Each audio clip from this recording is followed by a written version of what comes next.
All right. Welcome, everybody, to officially, we're on track with episode 63. We're back, and we have a very special guest today, an old friend of mine, an old friend of the show. I think she'll be if we exclude the intern's appearances, I think this will be the second person, I think, that will make another reappearance on the show. So that's pretty cool. Yeah, other than that, I'll let her introduce a little bit more of herself. And yeah, let's get this show started, everybody. So when we get her on, everybody, round of applause. Don't be shy. Okay, everybody? Oof, I got that ugly U-neck. Here we go.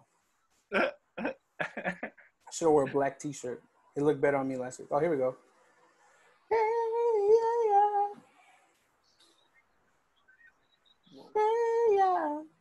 Outcast.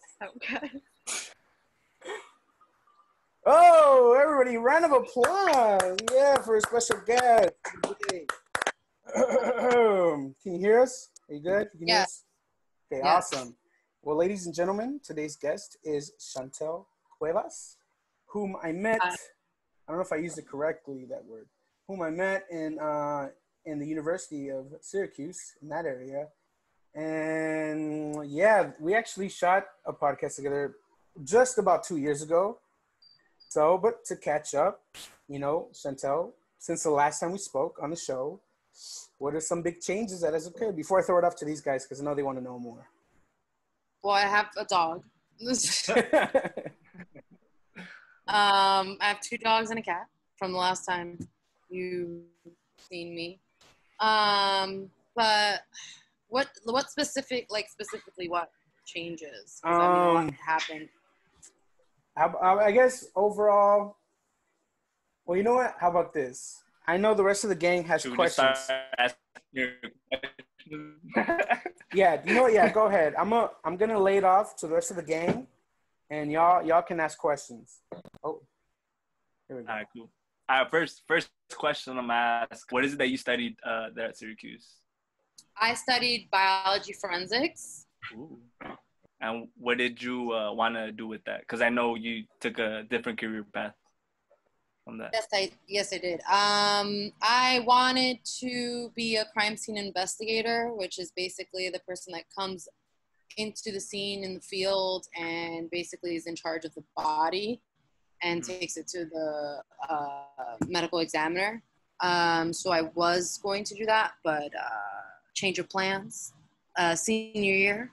And I decided to take a year or 2 off from starting to do my master's. And again, change of plans. I changed my mind and decided to move to LA and start acting. Nice. Yeah. And so how is that taking off? Because I did see the podcast of when you first were on 2018, and you were barely starting off. I think you were barely, getting into like learning the terminology and getting to know people and network. So how's that come along from 2 years ago? I gotta say, I've learned a lot. Like, as just starting off with acting, like my senior year of college and then moving straight to LA. I've learned tremendously, and all the lingo and just the abbreviations for people and their jobs on set. Rufio, sorry. I'm so sorry.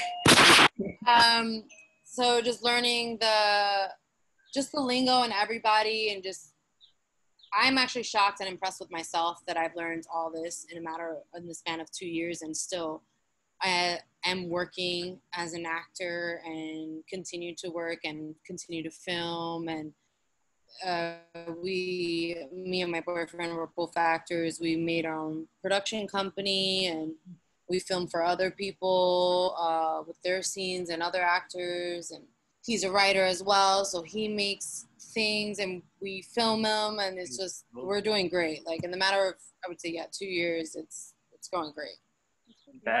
And that's crazy. That's impressive. Because like I said, I saw the podcast and like you were really like, oh, like I'm really learning the lingo, and not to see that you're doing all this. And I went on your, I think it's IBDM or something? IMDb, yeah. Because I didn't know what that was. Because I saw you mention it on the podcast. I was like, what is that? And so I searched it up, and then you came up with like 6 or 7, 8 different movies that you've come out in so far. Yeah, like IMDb is basically just like your portfolio or just like your records and your credits of the things you've been in, whether you be a writer, producer, casting, director, actor, any of those things on there. So sorry, it's a distraction. So it's so I have like things in there that I probably was not like lead. There's some that I am lead, there's some that I'm supporting, and there's some that I'm attached to as also as a casting associate. But yeah, there's all those would be except for one that I did in New York, but all of those would have been in LA that I've done. You could also do short films, and that could be posted on IMDb as well. How about music videos?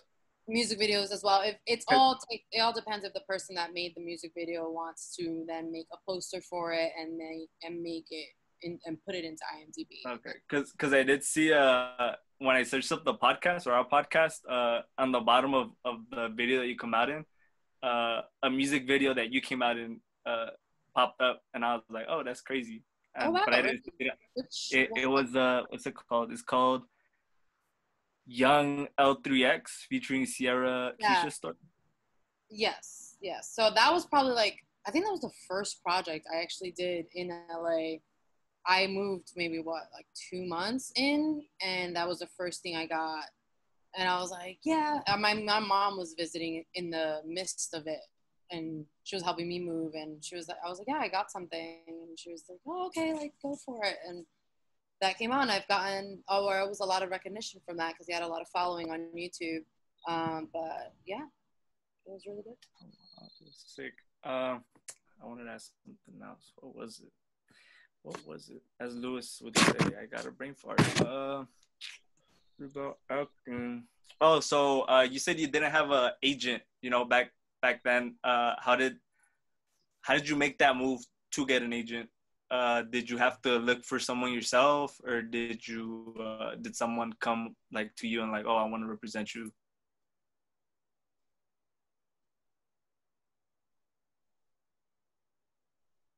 So basically, I got lucky and I got a manager.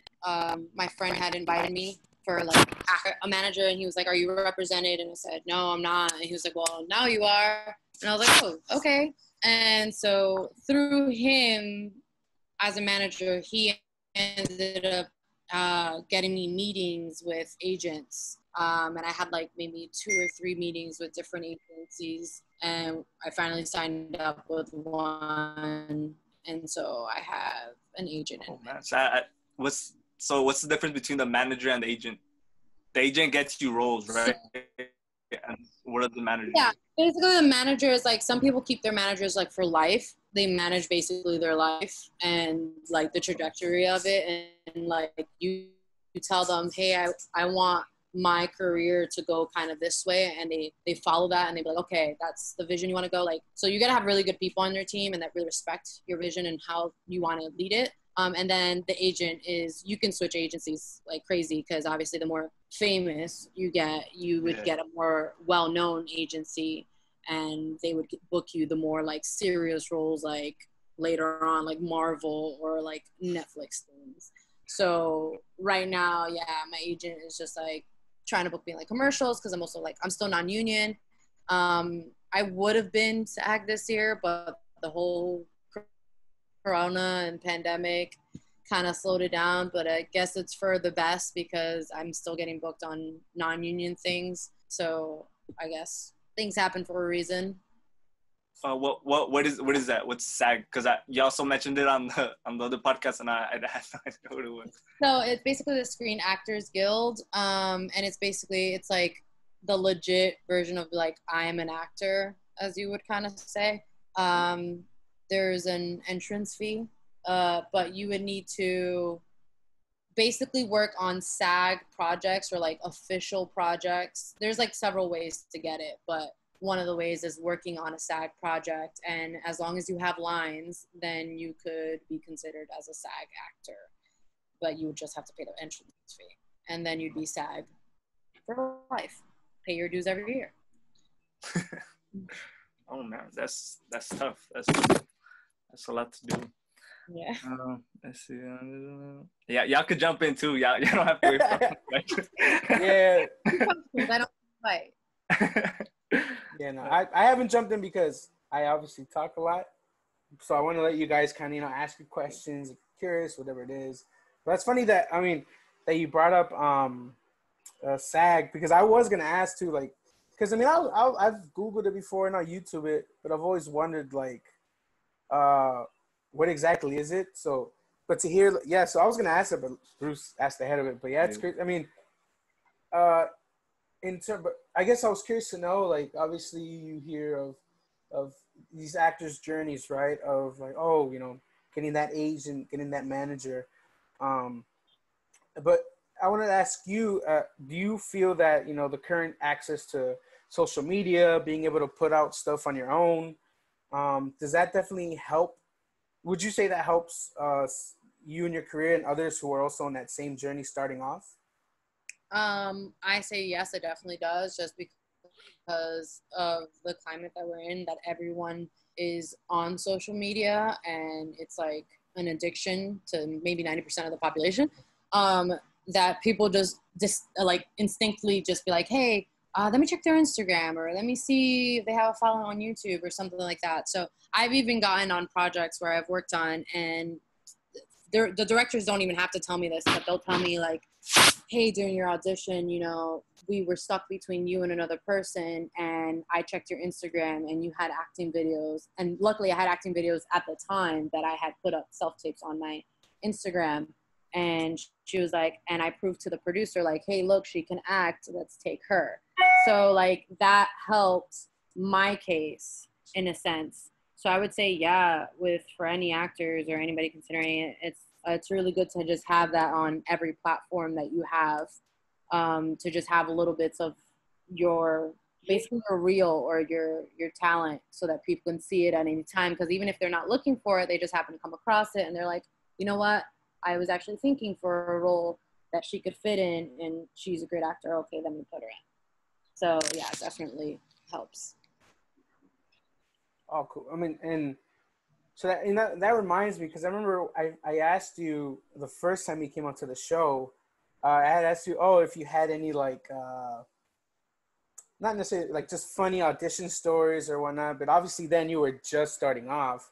In the span of time that's passed, do you happen to have any funny audition stories or any moment where you're like, oh shoot, like this is it, this is real, or anything where you feel like, okay, that's a story I can pass on to others who are also in the same path, in the same journey? I don't know if it's like funny in the sense like if it was like weird or awkward, or like funny in the sense of like it's surreal and like, oh my god, like I had this audition. Like which one? One or the other, or even both, if they were both there, those feelings at the same time. So as like a non-union actor, I'm constantly Rufia. I'm constantly going out for so many different projects because I have that ability. SAG actors are strictly only supposed to do SAG projects. Mm-hmm. So non-union, I'm usually out for commercials, student films, short films, music videos. Like I have all that to my access. So I've gone to there was like an audition once for like a student film, and the audition was really weird. And it was like, it wasn't like usual, like they give you sides or script or a scene from whatever they're doing, and they'll be like, hey, perform this or audition this or whatever. It was more like, I'm gonna hide an item in a book bag and you have to find it and emote an emotion when you find it. And I was like, that's really weird, but okay. So that one, I would have to say stuck out of my head for as funny, awkward. and weird. And for another surreal one, I guess I had like a Netflix audition for like a year ago, and I was like, wow, like how am I getting a Netflix audition in a year, like of just being here? And there's something called callbacks. So basically, they audition you, and if they like you, they can call you back. And I'm sorry for the doorbell. You're good. So it's a doggy doorbell. He's telling me to go outside. So a callback is basically if they like me the first time, they're like, oh, we have callbacks, come back, and they audition you again, either with the same sides / script or different ones. So for that Netflix show, I got called back. I had a self-tape first, and then I got called back twice. And so I was like, holy crap, like that was pretty surreal to me. Like all the producers and a director in the room. The producer and directors in the room, and they like to basically no name actor. So that was pretty cool. That's awesome. That, oh dang. See, I just had a brain fart too, Bruce, because it was like a follow-up question as well. But you know what? Let me hand it off. I know Diana in the team, she also had a question for you as well. So I'm gonna hand it off to her. Okay. So did you do acting like before you got into college or anything like that? No, I did not. I literally my senior year, because I don't know if you guys know Ness or Brandon Ness. He was part of the dance team, but he was the leader. But he told me an acting class that was really easy to get credits, and I had saved up all my extracurricular classes to take senior year so that I can just breeze on through. So I was asking a whole bunch of them, like, hey, like, do you guys know any classes that are super easy? Like, I just got to show up and whatever. And Brandon Nezanoff told me about this non-acting class for non-acting majors. And I was like, is it really easy, or do they really want me to act? And he was just like, honestly, just try and they'll give you an A. And I was like, all right, cool, I'll try it. I've never tried acting before that. When I was younger, I did, my older cousin likes to write. So he, like, when I was little, it was like a hide and seek kind of game. He would write scenes, and he's like, what genre do you want? You want horror, like action or whatever? And I would say horror most of the time. And he'd be like, all right, you're going to come out and count to 10 Mississippis and be scared. Like, as far as that's as much as acting I did. And that was like when I was, 5 to 8 years old. And then I took this class, and I didn't think I'd be good because I always thought I wouldn't take myself seriously in front of a camera or in front of people, let alone, like, I hate public speaking. But I did it, and people were like, when you feel like you're good at something, I was like, okay, I feel like I'm good at this. And then even people in the class are like, are you sure you're not an actor? And I'm like, no, I'm a bio major. And they're like, what are you doing here? And I was like, I just want an easy A. And I was like the only bioscience major in that class. Like, everyone else was a drama student or like film student. Mm-hmm. So that was like, okay, like, I didn't know. And then I moved to New York, and then I was like, you know what? I want a hobby. Last thing I did was acting. All right, let's test it out. Let's, like, actually, like, shoot a dart at this. Like, let's try it. And I was doing it in New York, and I ended up doing like an independent film in New York, and that was really dope. And I was already gonna move to LA. And I was like, all right, I'll take acting with me. That's pretty cool. So you changed like on your last year. You changed that major? I mean, in my mind, yes, but like I still graduated with a degree in biology forensics. Yeah, like my grandmother had passed away my senior year. Mm-hmm. So I was dealing with like a death in the family, and I didn't want to deal with death in the next 2 years. So, like, I was like, all right, I'm going to take a break. And I also was just like, I think I'm too young as a 22-year-old, too young to just settle into a career that I would do for the rest of my life. I was like, I want time to travel. I want to explore. Like, I just want to give myself a break. So that's what, after I graduated, I was like, you know what, I'm going to take a break. I'm going to just work in New York City, focus on me. I want to travel, save up, do all that. And it's so far, it just so happens that I've just stayed in LA for the next 2 years. Mm-hmm. Okay. So you see acting then as your long term for right now, or you think you're gonna go back into bio forensic? My mom would love for me to say bio, because the degree was paid for. But I would say I gained a passion in doing acting, and it's really fun, and I enjoy it. Even all aspects. Like, I'm not only an actor, I've been a producer, executive producer, casting associate, and even taking my my talents into directing. So it's pretty cool. There's so many little spots or different talents or different jobs within the industry that you can do. And I've always been a multifaceted person, but even within this industry, I'm also realizing that I can do several other things. So one day I don't feel like acting and I'm just like, you know what, I'll direct this film. Or one day I'm like, you know what, I'd just rather be producer and organize the whole thing. Like, I have that as an option, and I can put that into my repertoire, resume, and that's really cool. That's cool. So your main one is so far you've been liking acting or producing or directing? I would say just because acting, because as an actor, I would consider myself an actor. Like now, like being in it, I would consider myself an actor. In the beginning, I was just like, yeah, I'm pursuing acting. Like, no, like I'm an actor, and being an actor initially, just you love eyes on you, and you love telling another person's story, and just that, I don't know, it's just really hard to explain, but like that feeling you get when you're actually in it. When you're in it and you're emoting someone else's story and telling someone else's story, me and my boyfriend, we tell each other all the time, I'm like, I black out. Like, it's not me in there. I'm telling someone else's story, and it feels great because I feel like I'm another person. And then I'm like, oh shit, like that's not my story. That has nothing to do with me, but I just told it like it did, and people believed it. And that's telling someone else's story that they wouldn't be able to tell. So I would say acting comes first, just because it feels so great in it. But yeah, acting first and then everything else second. But that could change later on. I'm like, you know what?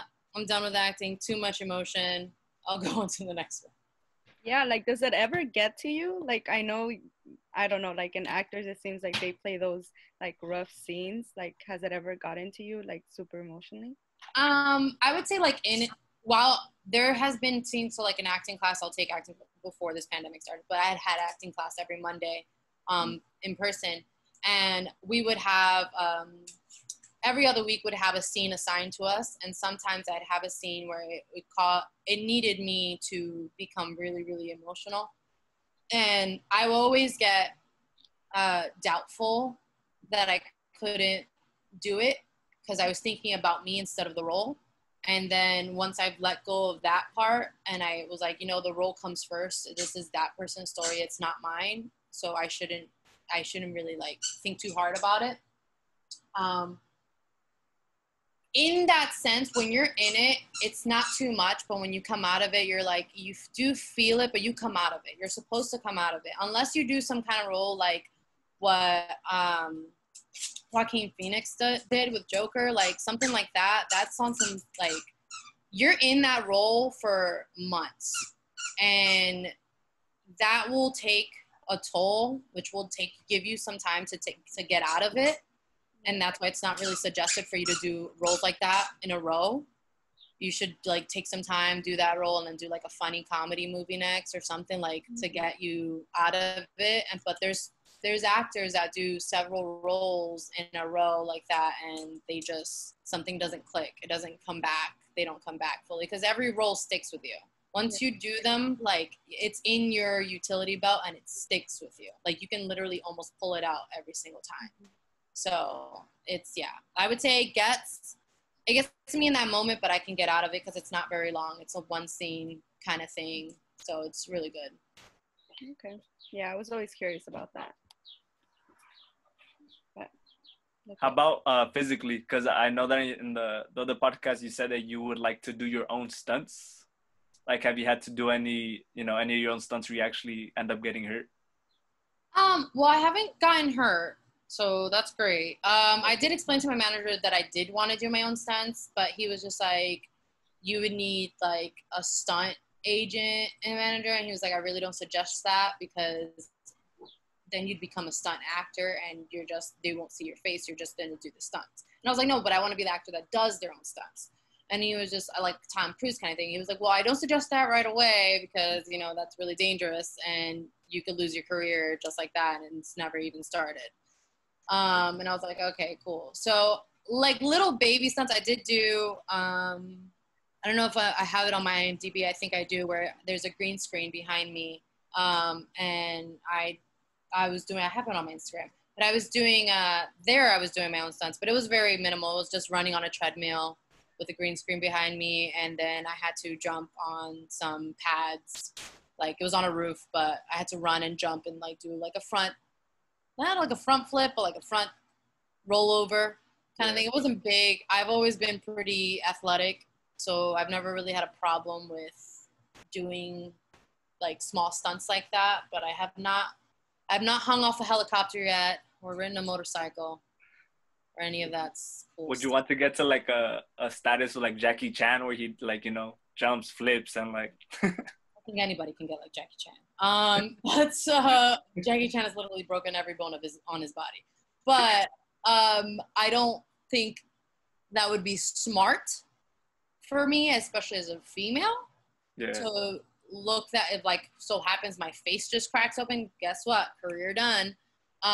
So probably not smart for that, but I would like, as far as I can probably push it to like, if I'm up there and I have the money and the dough to like give me classes on riding a motorcycle, hey, you got to ride a motorcycle down this scene.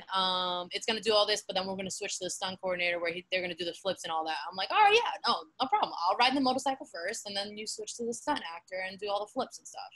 Like that's take, give and take, like a negotiation kind of thing. I want to do most of it. I don't want to be like, oh no, let the stunt actor do that. Be on the side.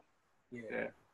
And is there like a certain genre that you want to focus on, like when it comes to acting, that you just want to do like action or like a horror type movie or sci-fi?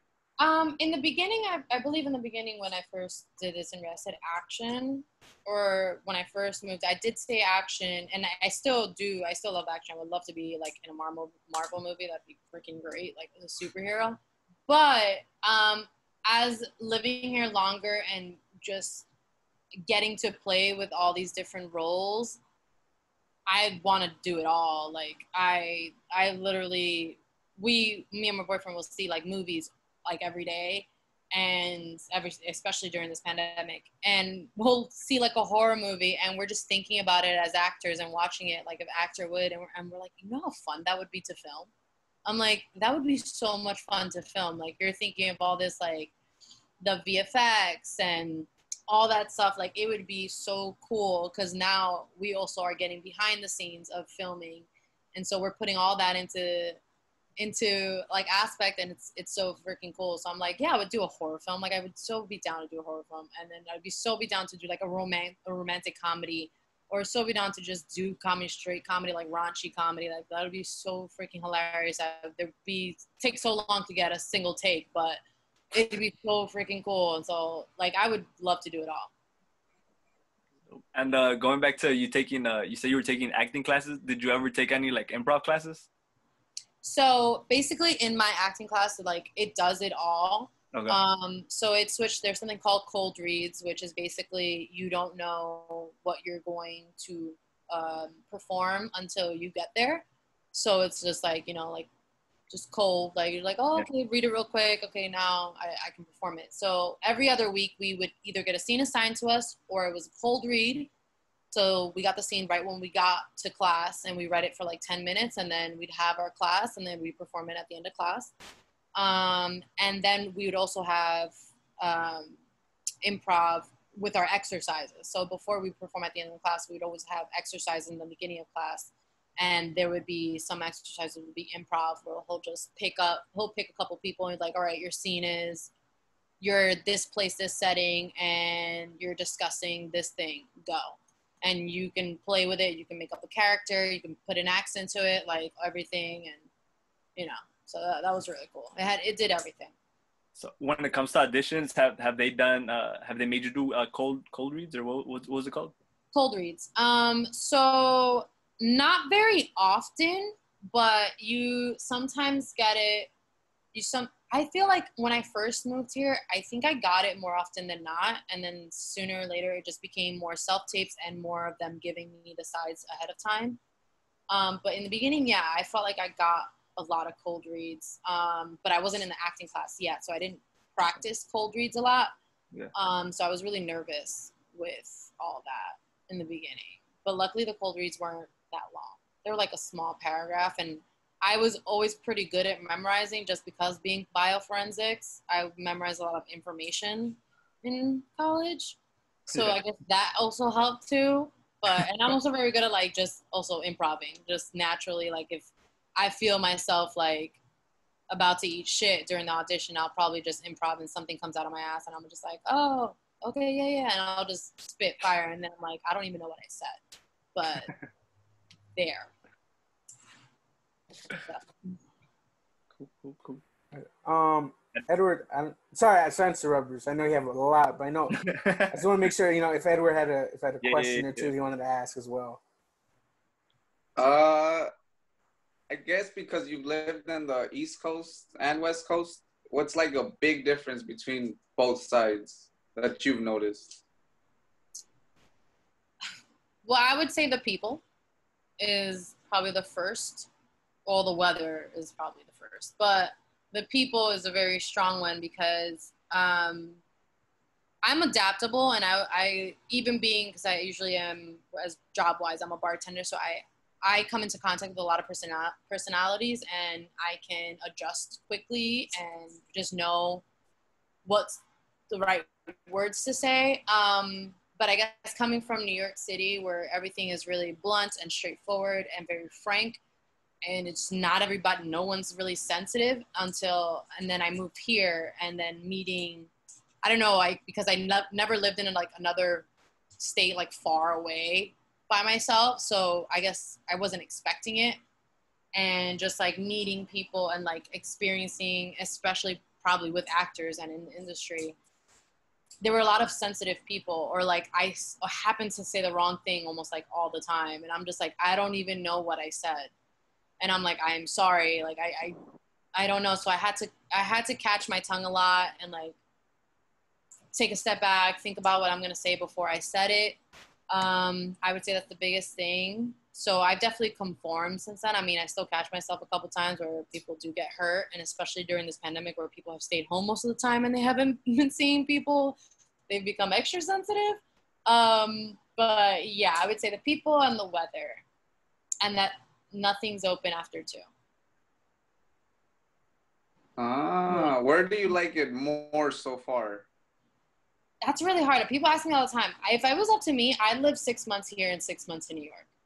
Like, if I was living the life, I'd do 6 months in New York, 6 months here, because it's just perfect. Perfect weather here. I love it. And then in New York, I also love my, like, humid days. Like, it's very dry out here, and it definitely, like, affects my skin and hair. So I would do, like, the humid days in New York, and just, like, I have a lot of friends in New York, so I do miss them. And just the bodega and the deli and just everything else is home. So it's always good to like go home there for like 6 months and come back, come over here, the beaches, it's all nice. I think I have that duality, like personality kind of thing going on where I enjoy best of East and West Coast. Oh, that's cool. I guess going back to your career, your acting, if you could work with one director, who would it be, like your ideal director to work with? It's so hard because I'm also getting into acting. I haven't really done a lot of like there's actors in this industry that literally have done this since they were like 5, and they've just been studying up, and acting is their life, and they know all the actors and they know all the directors and some producers and some casting directors. Like they know all of it because they've just been in the industry for so long. And I've just got in it, if you want to say 2 years ago, because I just moved here 2 years ago. So I'm literally learning quickly, and especially I'm so thankful that my boyfriend is like, he's one of those actors that wanted to be an actor since he was 5, so he knows like all the directors, all the actors, all this. So I've been learning through him and slowly learning names, because I'm not very good at learning names. Like I'm very bad at learning names of songs and like the artists. Like I was never good at that. For some reason I couldn't. I'd be like, yeah, what's the name of that song again? Like I couldn't remember. So learning actors and learning directors, I'm slowly learning now, especially watching more movies. I'm like, okay, who directed this?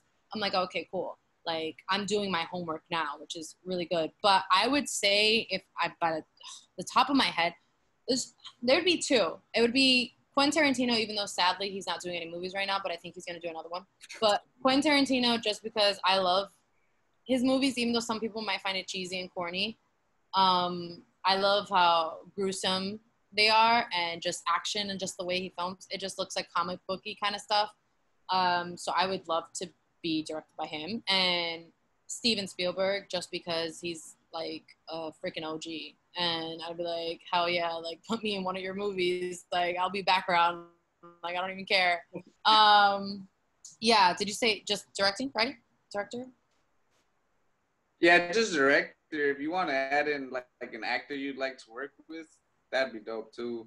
I mean, I don't know. I don't want to get too picky so early in my career. So I wouldn't pick anybody specific. I'll just be like, yo, anybody you can shoot at me for right now. That'd be great. I bet down the line, like once I've worked with a multiple like known names, that I'll be like, all right, like I'd really like to work with Kevin Hart. Like I've been meaning to, like something like that. But just anybody that wants to put me in there, that'd be really great. That's it. Is there any actors that you look up to, or that you study? That I study. I've noticed it's really, so in the beginning when I started acting, I noticed that whenever someone asked me what was my favorite actor, I did notice that I did see a lot of male actors, and I didn't have a lot of female actors to look up to or to compare to. So like that I'm slowly trying to get. Obviously I can name really, really good actors like Meryl Streep and like I would say Brad Pitt more than Leonardo DiCaprio. Leonardo DiCaprio is awesome, but Brad Pitt's really, I've been seeing like his older movies, and I'm like, this guy's a freaking beast. But yeah, it's really hard. Like it's for different things. Cause when I see movies as an actor, I see what they do, and I'll catch little things that I like that they do. So, for instance, recently I just saw like Les Miserables, and see, now I'm forgetting. Oh, Hathaway. She freaking kills it in that movie. Like I was like, oh my God, like she is making me tear up like crazy in this. Hugh Jackman killed it in that. Like I wouldn't think in any other movie, but I'm like, in this movie, they're showing me like things that I'm like, wow, like that's talent. So I recommend Les Miserables if everybody has not seen that. It's an A1 movie. But yeah, I don't really think I have one specifically just yet. Like I could name colored women just to be like, oh, okay, it's good to see them on screen, like Zoe Saldana, Rosario Dawson and stuff like that. But it wouldn't be truthful as to be like their number one role models or actresses that I look up to per se. For sure. Yeah. I had a question. If there was, I'm assuming, right, if you had a role or a dream role to play someone, dead or alive, fake or real, who would that individual be? Who would it be?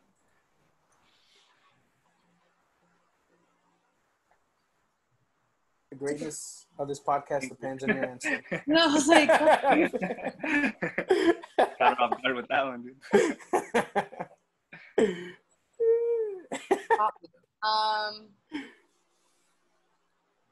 Anybody.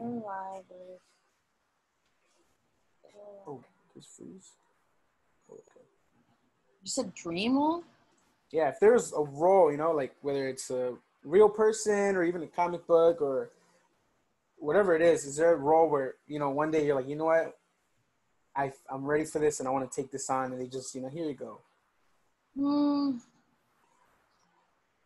I mean, there's a number of things that I can think of.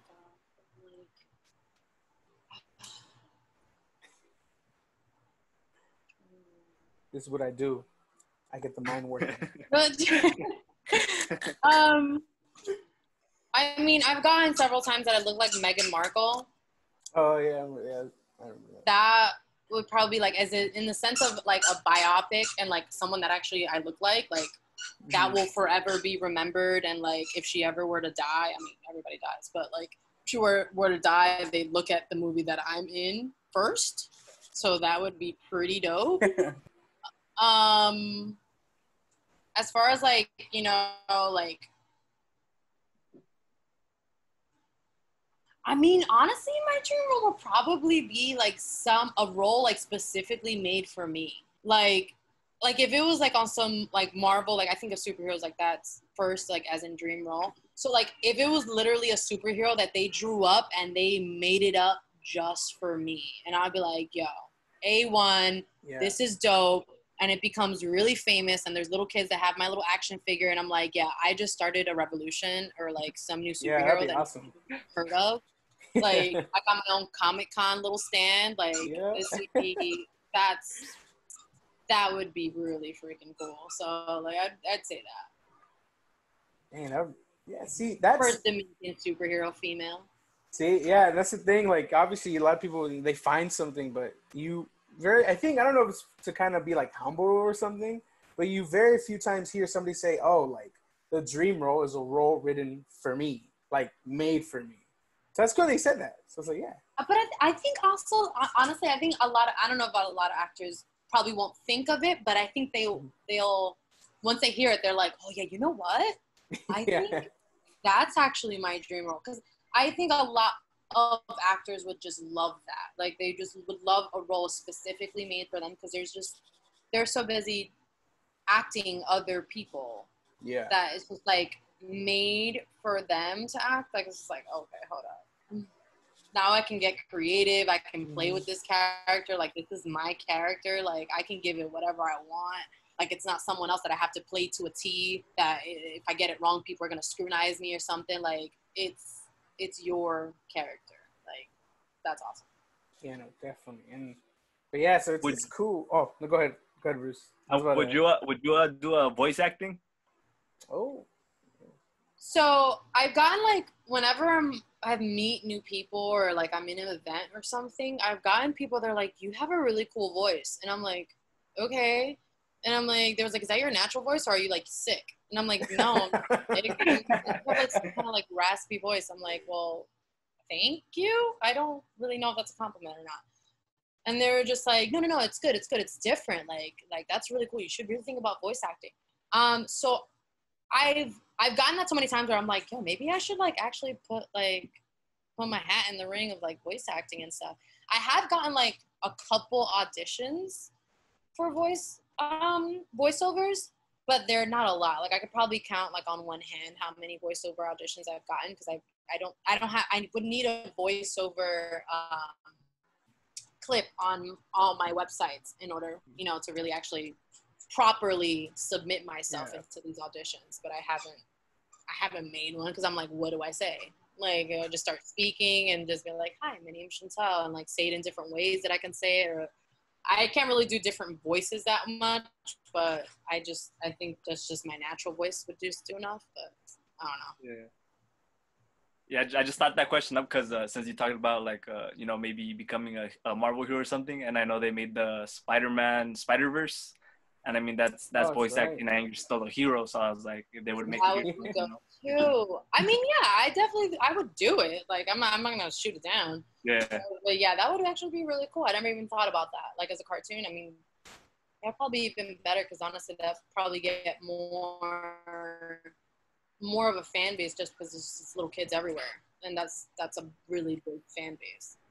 But yeah, I would definitely consider voice acting. My bad, Luis. I interrupted. No, you're good. No, I was. No, I was gonna add on, but yeah, no, it's cool because I think nowadays, I don't know, maybe just me as a viewer, right? As a fan, I love film. You know, I'm a big fan of the overall just industry as it is, but I think it's cool to see that there's a lot of changes. Like I know we mentioned earlier, like stunt work and whatnot. Like the stunt actor, like obviously, at least for me, right, as a audience member, usually the stunt men were kind of behind the scenes only, right? But with films like John Wick, and I don't know if you guys have seen the movie Extraction, which is directed by a stunt coordinator who was, I think, also Captain America's stunt double. Like that. That's cool I didn't to know see. that. I didn't know Captain America's stunt double. Yeah, so it's crazy to see that even in animation, right? I feel like the Spider-Verse kind of also, I mean, there's a lot of great animated movies coming out, but like in terms of like superhero stuff, like animation coming out. But I guess in relation to that, is there I guess you want to see a genre of film or I guess a type of, whether it's animated, action, comedy, whatever it is, do you kind of hope to see it kind of rise and kind of make another huge impact, or are you just really looking for something that really suits you?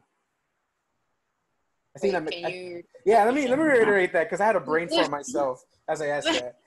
I mean, I guess because I think as of now, like as an audience member, I see that the main genres that are coming out, a lot of the big ones are obviously superhero, action, a lot of action one-take movies where it's like a 12-minute one-take scene, that type of stuff.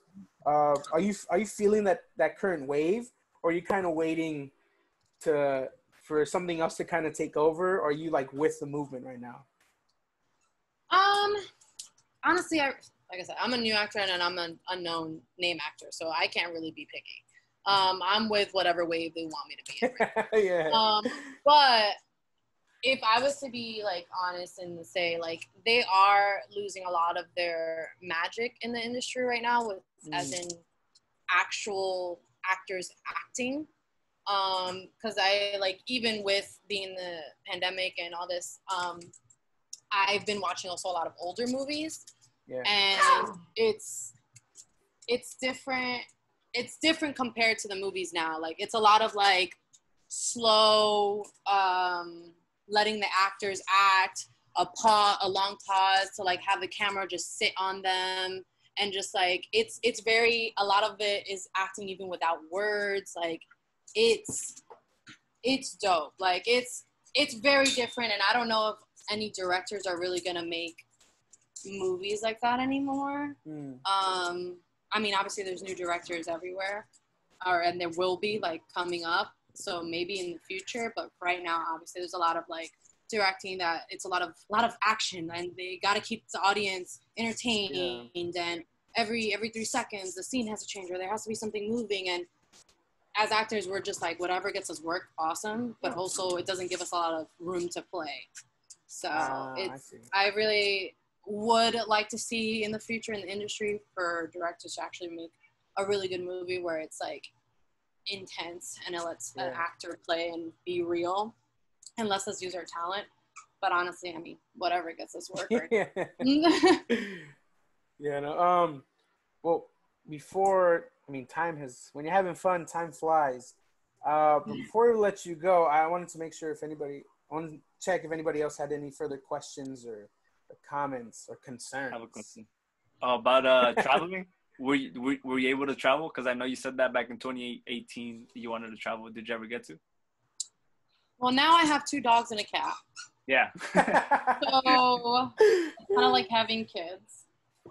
So they don't really allow me to travel like that.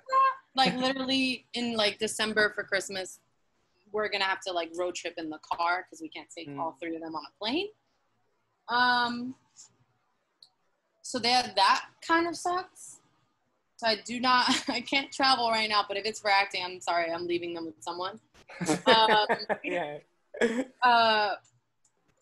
I would say like in the future when acting picks up and I have the money and stuff, so I would definitely travel and like get it like done. As far as traveling, as much as I've done is just last year for my birthday, I went to Greece. and that's as much traveling as I did. Because I can't really leave because my agent and manager are like, you need to tell me when you're leaving so that I don't submit you to things. So you need to, but then you also don't want to tell them that you're leaving because then you also don't want to lose an opportunity in getting something. So I just, it's hard because the only time I leave throughout the year is to visit my mom. And that's during Christmas. So I can't really go anywhere. Not just yet. And then one last thing, for anyone who watches this and who maybe even wants to, aspire to be an actor and actress, what advice would you give them since you come from somewhere like, from scratch? I came from scratch and I still got a lot to learn, but I've learned a lot. But so many things that it's just like to just sum it up into one little thing. It's like I haven't had enough years to be that wise. But I would probably say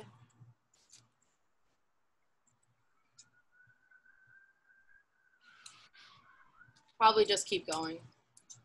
I would say keep going just because in this industry, in acting specifically, I can tell for people that have done this for years or they're still doing it for years, and I'm a baby considered in this, I can tell how they can give up.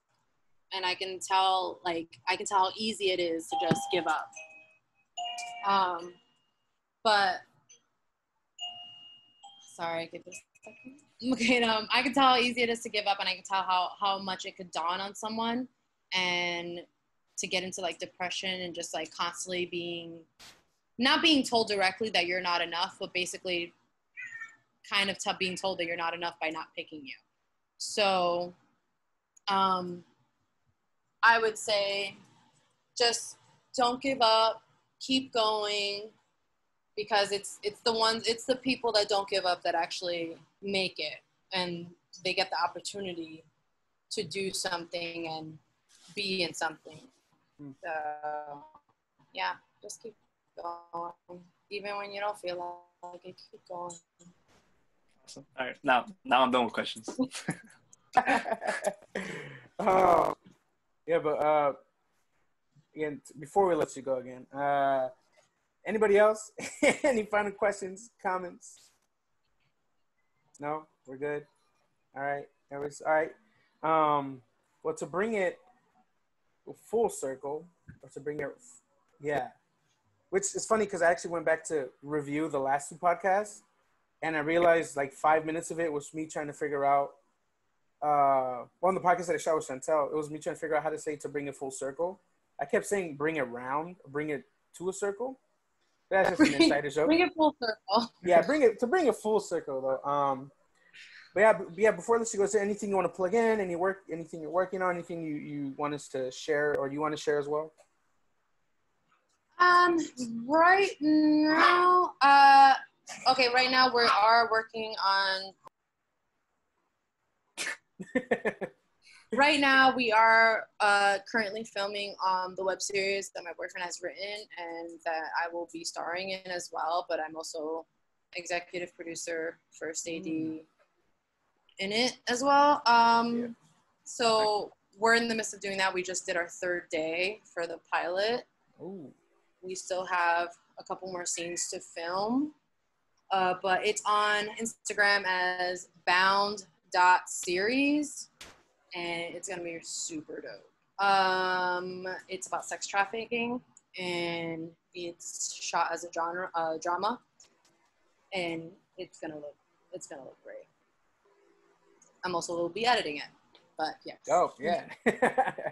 No, but that's awesome. Oh wait, so what's the name of the production company? You guys' production? The production company is Made for You Productions. Okay, awesome. Yeah, I want to make sure that's so in that's there. also on Instagram as Made for You Productions. Yes, as you guys grow, we could be like, oh, well, technically we had one of the executives from the production company on the podcast, putting it out there. Yeah, like if any actors, we shoot scenes made specifically for you. Perfect. So again, thank you so much, for taking the time. It's always great to hear from an old friend, but also to hear from somebody. I think it's inspiring to hear from somebody who's on a path that they're passionate about. That they're pursuing something that, you know, it takes work, but they're on it. And like you said, you keep going, right? And you keep going. Yeah. And so again, it's great to have you. Hopefully we get to have you back again in 2 years. Hopefully less time than that. Hopefully like a whole bunch of like things that's happened in 2 years. I mean, a bunch of things have happened still in 2 years, but like hopefully it's the same thing. Yeah. But again, so yeah, I mean, we can at least, you know, wherever you are in the next episode, we could be like, well, Taylor, we've had her 2 times already, so you know she's a friend of the show. You know, just saying. You know. No, I won't be a stranger. I mean, I'll be probably busy, but I won't be a stranger. But no, yeah. Thank you so much. I'm flattered for you guys having me again. So thank you. Yeah, no. And again, thank you so much. And we appreciate you again joining the show. But yeah, and I'll just close it out now. I had a brain fart, not gonna lie. But yeah, again, always thank you everybody for watching. Subscribe, turn on notifications so you know every time we post an episode, you know when it comes out, and we come post it weekly. As always, shout out to Scary Pool Party, shout out to Angie Rose Music, shout out to Zendaya, shout out to all the actors aspiring to reach their dreams. See? Boom. But again, yeah, hope you guys enjoy. Stay safe. We appreciate y'all. We love y'all. And we'll catch you guys on the next episode. Stay fat with PH, and God bless y'all. Peace, everybody.